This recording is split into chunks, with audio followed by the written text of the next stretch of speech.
So you've been described by the media as king of the skeptics, as well as the central cell of the climate denial machine. So I guess to start out, do you believe in human-caused climate change? Good question. I believe that humans can influence the climate, yes. And in the 1970s, before fossil fuels caused global warming, fossil fuels caused global cooling. They worried about aerosols from fossil fuels blocking the sun, causing global dimming. And many of the solutions, as I detail in my book, Green Fraud, were the exact same as the Green New Deal, all about wealth redistribution, shutting down freedom, international treaties, sovereignty limiting stuff. So yes, I believe that carbon dioxide can heat the environment and can heat the atmosphere, but I think the effects of it are indistinguishable from natural variability. And I also believe that more CO2 does not necessarily equal a warmer world, but I do not reject the idea that CO2 can warm the atmosphere, but I just don't think you can distinguish it from natural variability, and that includes temperature record and storms and floods, hurricanes, tornadoes, droughts across the board. It's not that they're pushing for a policy, the individual scientists. The big scientific establishments are. The United Nations is, academia in general is, and the media is. These individual scientists, in my book I give the example of the butterfly scientist, hypothetical butterfly scientist. You could be studying butterflies, you're not getting funding, you're not getting published, you're not getting invited to conferences, your university's overlooking you. Do a modeling study on what may happen to a butterfly 50 to 70 years ago, 50 to 70 years from now in the American Southwest. Come up with no impact, moderate impact, or high impact from rising temperatures. Suddenly your study, picked up by your university, butterflies doomed in the American Southwest due to climate change. You're getting money, you're getting attention, you're getting interviews, you're getting published, you're getting invited to UN climate summits in Cancun or Bali or wherever they're having it that year. That's how it works. And if you dissent on climate, you can lose your tenured professorships, you get deplatformed, you get defunded. So these scientists you talk about, it's much easier for them to just say, oh yeah, climate's a problem, rising CO2, and we should do something about it. Suddenly, then the people can use that to say, we face a climate emergency, 97% of scientists agree. It's the science of the day. The pressure to conform is huge. The butterfly scientist, the hypothetical butterfly scientist, isn't doing anything corrupt or wrong or political. He's just doing a speculative modeling study, and suddenly he hit gold with his career. Why would he abandon that? You look at the data, and it shows that since the late 1800s, we've warmed significantly, more than expected. That's where you've lost me. Sorry, you can't say more than expected. Who expects what in climate change? More than their tuned model, which is based on their assumptions, expected? Don't say something like more than expected. As carbon emissions have increased... Don't call them carbon emissions, it's carbon dioxide emissions too. That's the other thing. As carbon dioxide emissions increased by almost 50% over the past 6 decades, we've seen substantial impacts on our environment as a result. Is that not true? I don't know what that means. We've also had massive expansion of population, economic growth, we had industrialization during this period since the first thermometers went on record. So the idea that it's carbon dioxide causing those changes, and what changes are they? My point is there's nothing that you can point to that's outside the realm of the last, say, 2,000 years in terms of temperature. And Cliff Mass, I believe, is a meteorologist, not a geologist. I focus on geologists in this. I interviewed Robert Giegengag, University of Pennsylvania, hundreds of peer-reviewed studies, been on almost every continent. He says it quite simply. Earth's in one of the lowest CO2 periods in our geologic history, and we're also in one of the coldest periods. So geologically speaking, nothing unusual is going on with the Earth. Going back 100,000, even 2,000 years, nothing unusual is going on. To say temperatures were expected, now you're getting into the monkey world of models. And so what would you say to the communities that are feeling a lot of these damages, whether it has... What communities would those be? So some of the worst fire years in record have been here in the United States over the past decade. We've had 5 of the worst we've had 5 of the worst wildfire years in terms of scope and impact out of any years throughout history, and not to mention the economic damage. First of all, wildfires are not a great climate metric, number one, because it deals with land use, political barriers, tree issues, all kinds of... Sure. So that's number one. Number two, any examination, particularly if you're referring to anywhere in California, even the San Jose Mercury News broke through the climate sensors and reported that centuries earlier, the droughts and fires in California were much worse than present. All the available evidence and peer-reviewed studies, U.S. forestry, fires were much, much worse in the past. if you're talking about the impact of a fire, well, if you have economic growth and expensive land and Malibu mansions and everything else, of course you can come up with all records. So I was just recently down in the southeast visiting Charleston, South Carolina, and Miami, Florida. The sea level rise that they have seen there is pretty... What else is going on in Miami besides sea level rise, which has been going on for 10,000 plus years and showing no acceleration according to tide gauges? Do you really think Miami is just all sea level? Did anyone mention subsidence to you in Miami?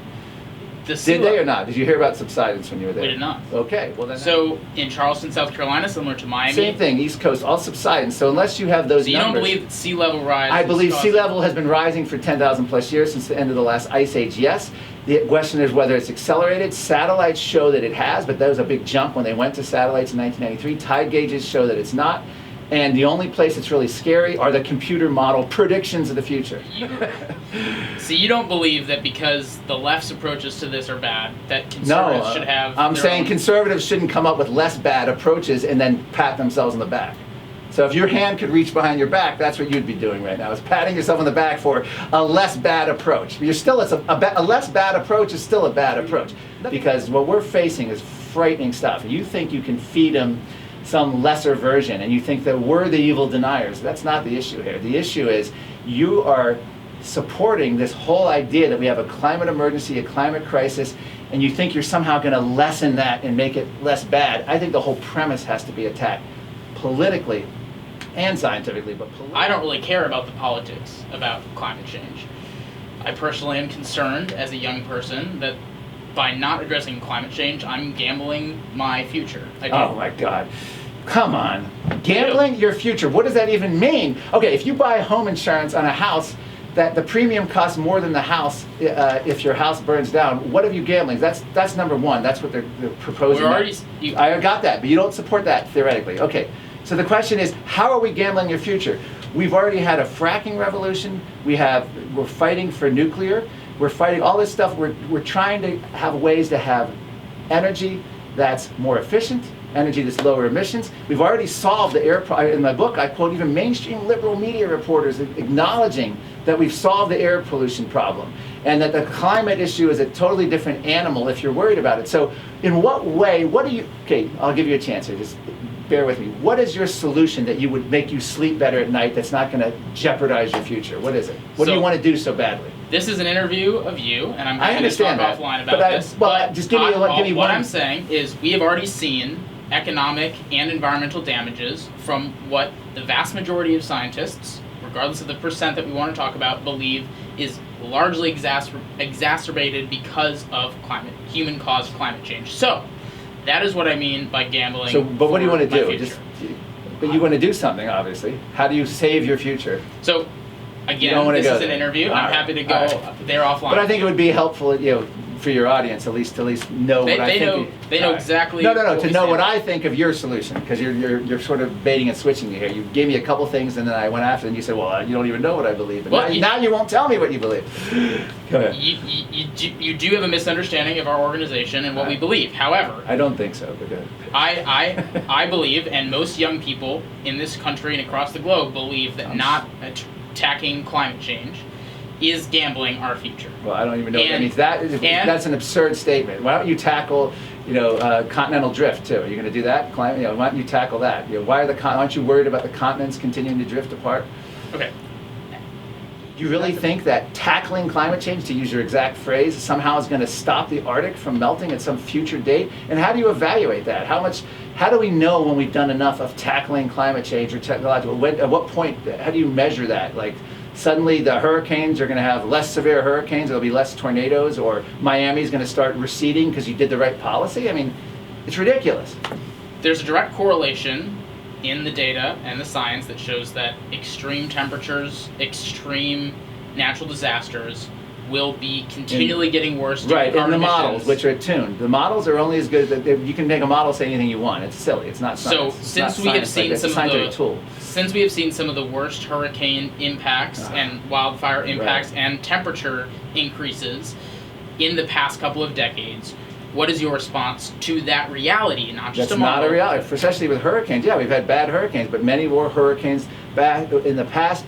The hurricanes are showing either declining trends. You look at the landfalling hurricanes, you look at the total hurricane intensity. Spend a lot of time on hurricanes. You can't, You can't get away with that. Again, that's cherry picking what So you're doing. with clean energy jobs being the fastest growing job sector in the Yes, United States, and please. That's such a misleading stat. You really want to go there. 70% of solar panels. You're better than that. Come on. 70% of solar panels are coming out of China. 70% of Right. finance projects for nuclear. 70% of plastic. 90% of plastic comes out of China. Okay. Yeah.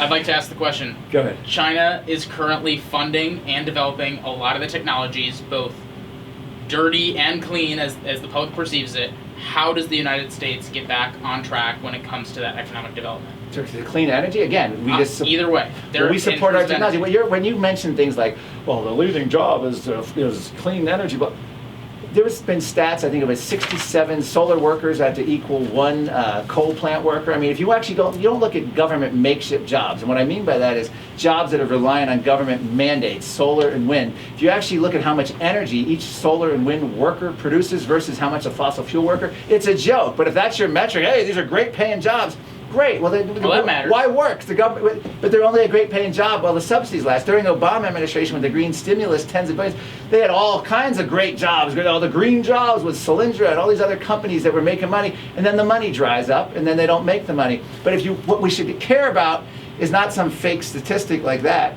We should care about how much energy we're producing and whether that energy can actually meet the demands of the United States. And so far, solar and wind, I'm not going to diss technology. I mean, I don't know, solar and wind, they could have some technological breakthroughs. I don't want to be against it, but what I am against is the banning of energy that works and mandating energy that's not ready to replace it. And that defines solar and wind. It's not ready. Your future is not being jeopardized, A, by climate, and there's nothing you can get Congress or elected leaders to do to save your future from a bad climate. Grow up. That's my advice to you if you actually believe that. That's just a ridiculous thing to believe. Okay. All right, thanks. That's your Mark, assignment. for joining us. All right. Yeah.